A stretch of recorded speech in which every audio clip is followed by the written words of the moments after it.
बापू मी अभिमानाने सांगतो प्रत्येक कार्यक्रम बागेत मला वाटायचं मी आमच्या घरी म्हणायचो बापू मला एका दिवशी तरी जर कीर्तन करायचा वेळ आली ना मी माझं भाग्य समजना माझ्या घरी चर्चा व्हायची अशी आमची घरची पोरं म्हणायची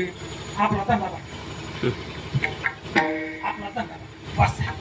अरे म्हणून माझी इच्छा आहे मला एक तरी कीर्तन करावं भेटावं आणि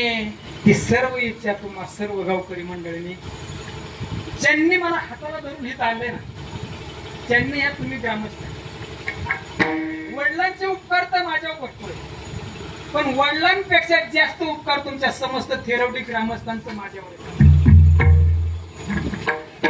मत पामाला हो माझ्या सामान्य माणसाला तुम्ही 2 तास माझ्या पुढे बसता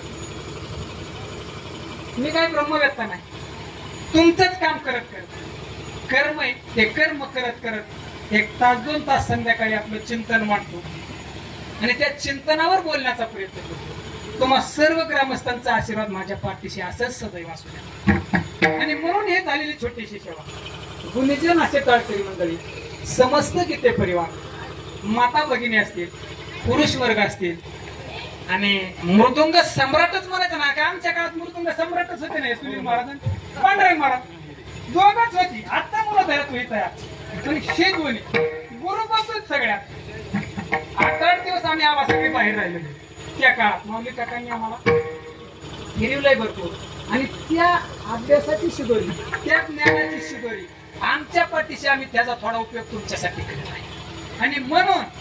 मी प्रभू चरणी एकच प्रार्थना करतो हे प्रभू आमच्या आबांना पुनर्जन्म नका देऊ पुनर्जन्म नका देऊ कारण किती वेळा यायचं किती वेळा मरायचं एक अशी आमची प्रतिज्ञा एक मी अशी प्रतिज्ञा करतो किंवा एक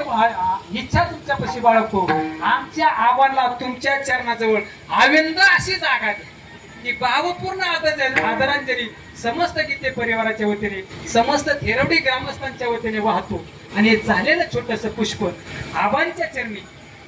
वाहतो तुम्हा सर्व श्रोते मंडळीच्या चरणी वाहतो महाराज अभंग म्हणायचं आणि ज्ञानेश्वर म्हणायचं आणि म्हणून हे छोटस पुष्प सर्व